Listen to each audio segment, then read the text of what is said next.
क्या आपने सुनी है कभी सूर्य की आवाज?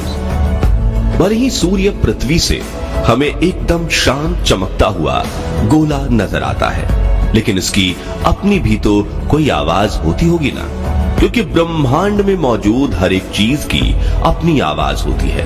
यहां तक कि पृथ्वी पर एक छोटी सुई भी अगर जमीन पर गिर जाए तो वो भी आवाज करती है। फिर सूर्य तो पृथ्वी से 109 गुना बड़ा एक विशाल तारा है, तो ऐसे में उसकी अपनी कोई आवाज जरूर होनी चाहिए। अगर आप भी ऐसा ही सोचते हैं तो आपका अनुमान बिल्कुल सही है। सूर्य की भी अपनी कुछ आवाजें हैं और इन्हें सबसे पहले नासा के पार्कर सोलर प्रोब के द्वारा रिकॉर्ड किया गया था। ये आवाजें इतनी भयानक है कि इन्हें सुनकर ही किसी का भी दिल दहल जाए। तो आज के इस वीडियो में हम आपको सूर्य की यही 6 भयानक आवाजें सुनाएंगे। साथ ही आपको बताएंगे कि नासा ने ये आवाजें रिकॉर्ड करने के लिए अपने पार्कर सोलर प्रोब को सूर्य के नजदीक क्यों भेजा, और साथ ही इन सब का हमारे सूर्ययान यानी कि आदित्य L1 मिशन से क्या कनेक्शन है। इसलिए वीडियो को अंत तक जरूर देखिएगा। साथ ही अगर चैनल पर नए हैं तो ऐसी ही इंफॉर्मेटिव वीडियोस के लिए सब्सक्राइब भी जरूर करें। दोस्तों, सूर्य हमारे सौर मंडल का विशाल तारा है, जिसकी वजह से पृथ्वी पर जीवन संभव हो पाता है। धरती में से ये भले हमें छोटा दिखाई देता हो, लेकिन वास्तव में ये इतना बड़ा है कि उसके अंदर 13 लाख पृथ्वी समा सकती है। धरती से ये हमें चांद के जितना छोटा इसलिए नजर आता है क्योंकि पृथ्वी और सूर्य के बीच की दूरी 14 करोड़ 95 लाख किलोमीटर है। अब वैसे तो हमारा सूर्य हमेशा ही हमें बड़ा शांत दिखाई देता है, लेकिन करीब से जाकर अगर देखा जाए तो सच्चाई इसके बिल्कुल विपरीत दिखाई देती है। दरअसल सूर्य की सतह से हर समय करोड़ों हाइड्रोजन बम जितनी एनर्जी निकलती रहती है, और ये यहाँ समय समय पर एनर्जी के ऐसे विस्फोट करते रहते हैं जिनका मुकाबला धरती का कोई बड़े से बड़ा बम भी नहीं कर सकता। इन विस्फोट के होने का कारण ये है कि सूर्य की सतह, जिसे फोटोस्फीयर कहा जाता है, उस पर मौजूद प्लाज्मा से सूर्य की मैग्नेटिक लाइंस निकलती हैं। कभी कभी ऐसा होता है कि 2 या उससे अधिक मैग्नेटिक लाइंस एक दूसरे से टकरा जाती हैं और फिर उससे जो विस्फोट होता है उसी को हम कोरोनल मास इंजेक्शन कहते हैं। इस विस्फोट की छींटें यानी कि पार्टिकल्स, जिन्हें हम सोलर विंड या सोलर फ्लेयर्स कहते हैं, और सूर्य के इस तूफान का शिकार बनने वाले ग्रहों की लिस्ट में हमारे पृथ्वी का नाम भी शामिल है। अब ये सोलर विंड हमारे लिए कितनी खतरनाक होती है, इसे समझने के लिए आपको 2017 में हुई एक घटना के बारे में बताता हूं। दरअसल हुआ ये कि साल 2017 के दौरान अमेरिका के फ्लोरिडा में एक भयंकर सुनामी आई थी। इस प्राकृतिक आपदा से निपटने के लिए अमेरिकी सरकार ने तुरंत ही एक्शन लिया और रेस्क्यू ऑपरेशन शुरू कर दिया, लेकिन समय पर एक्शन लेने के बावजूद इस हादसे में 200 लोगों की मौत हो गई। और जानते हैं इसका कारण क्या था? सूर्य से निकलने वाली ये सोलर विंड। दरअसल हुआ ये कि जैसे ही सुनामी से बचाने के लिए रेस्क्यू ऑपरेशन शुरू किया गया, तभी सूर्य से निकली एक बेहद ताकतवर सोलर विंड ने पृथ्वी को हिट किया, जिससे हुआ ये कि अमेरिका के एक बहुत बड़े हिस्से में रेडियो कम्युनिकेशन पूरी तरह से ठप हो गया, जिसकी वजह से रेस्क्यू ऑपरेशन में तैनात किए गए कोस्ट गार्ड आपस में कम्युनिकेट नहीं कर पाए और 200 लोगों की जान चली गई। ये तो सिर्फ एक घटना का उदाहरण है। पिछले कुछ दशकों में ऐसी कई घटनाएं हुई हैं जहां इन सोलर विंड्स ने हमारे कम्युनिकेशन माध्यम को पूरी तरह से ठप करने का काम किया है। वैज्ञानिक तो यहां तक बताते हैं कि सूर्य से निकलने वाली कुछ सोलर विंड्स इतनी ताकतवर होती हैं कि अगर वो पृथ्वी से टकरा जाएं तो कई हफ्तों के लिए बिजली चली जाएगी और पूरी पृथ्वी पर कंप्लीट ब्लैकआउट हो जाएगा। सोचिए अगर ऐसा हो गया तो इससे कितनी बड़ी तबाही मच जाएगी, इसका हम लोग अंदाजा भी नहीं लगा सकते। तो सूर्य से आने वाले इसी खतरे को स्टडी करने के लिए 12 अगस्त 2018 के दिन नासा ने पार्कर सोलर प्रोब को लॉन्च किया था। आपको बता दें कि लॉन्च होने के बाद सिर्फ 3 महीने के अंदर ही ये इंसानों द्वारा बनाया गया सूर्य के सबसे नजदीक पहुंचने वाला ऑब्जेक्ट बन गया। साथ ही यह इंसानों द्वारा बनाया गया अब तक का सबसे तेज ऑब्जेक्ट भी है।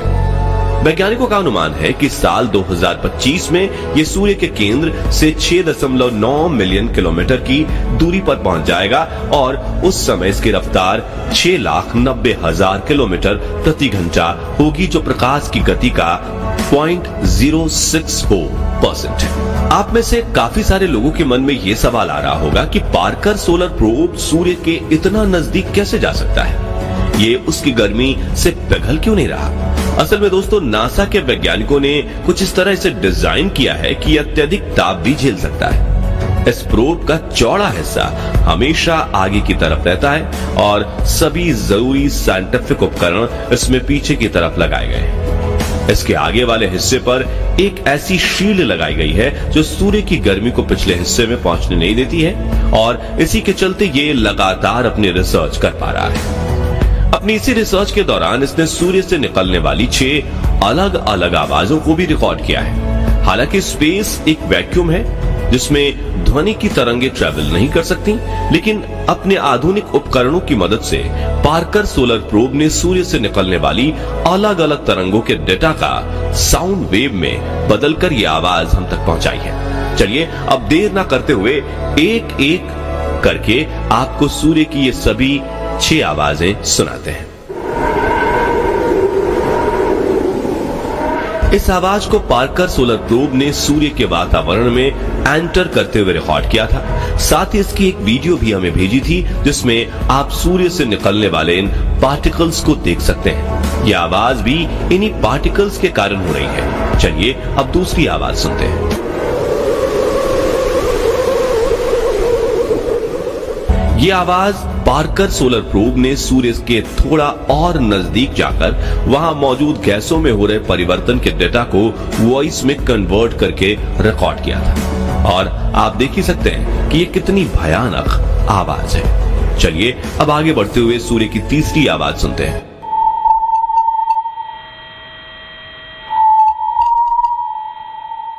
ये धीमी सीटी जैसी आवाज सूर्य के हाई चार्ज पार्टिकल्स में पड़ने वाले दबाव की है, जिसे पार्कर सोलर प्रोब ने सूर्य से निकलने वाली लैंग्यूमेर वेव के रूप में मिले डेटा से क्रिएट किया था। चलिए अब इसी क्रम में सूर्य की चौथी आवाज सुनते हैं। ये आवाज सूर्य से निकलने वाले सौर तूफान की खास तरह की डिस्पर्सिव वेव से बनाई गई है जो सतह के नजदीक पैदा होती है।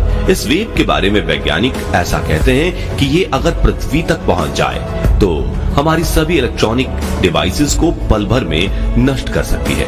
वैसे ये आवाज खुद ही काफी हद तक उन पुराने टीवी और रेडियो के जैसी है जो सिग्नल ना मिलने पर इस तरह की ध्वनि को उत्पन्न करते थे। क्यों, सही कहा ना? खैर चलिए अब सूर्य की अगली यानी 5वीं आवाज सुनते हैं।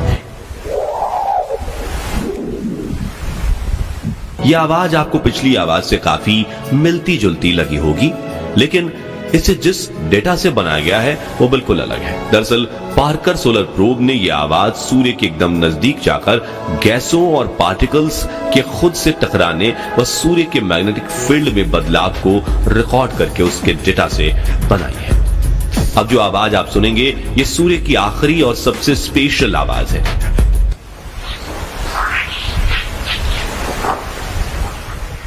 यह आवाज इसलिए स्पेशल है क्योंकि इसे सौर तूफान, मैग्नेटिक फील्ड या प्लाज्मा से निकलने वाली सौर तरंगों से रिकॉर्ड नहीं किया गया, बल्कि ये उन उल्का पिंडों की आवाज है जो सूर्य की ताकतवर ग्रेविटी की वजह से उसके चारों तरफ बंधे हुए रहते हैं और पार्कर सोलर प्रोब के सूर्य की तरफ बढ़ने के कारण उससे टकरा जाते हैं। दोस्तों, नासा ने ये सभी आवाजें बस ऐसे ही शौक में रिकॉर्ड नहीं की, बल्कि इन आवाजों को रिकॉर्ड करने के पीछे भी एक बहुत बड़ा साइंटिफिक पर्पस है।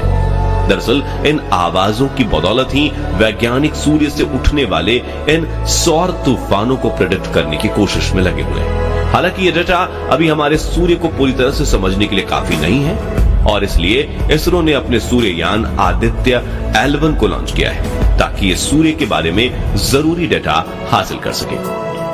और भविष्य में हमें इन सौर तूफानों से बचने का कोई रास्ता मिल जाए। वैसे दोस्तों, आपको सूर्य की कौन सी आवाज सबसे भयानक लगी? कमेंट करके जरूर बताइएगा। और आदित्य को शुभकामनाएं देना तो बिल्कुल भी ना भूलें, ताकि हम कुछ इस तरह का नया खोज करने में कामयाब रहें। बाकी हमारी आज की इस वीडियो में बस इतना ही था। वीडियो अच्छी लगी हो तो इसे लाइक और शेयर जरूर करना, और अगर आप हमारे फेसबुक पेज पर नए हैं तो पेज को फॉलो भी जरूर करें। मिलते हैं जल्दी ही ऐसी एक और इंटरेस्टिंग वीडियो में, तब तक के लिए गुड बाय, जय हिंद।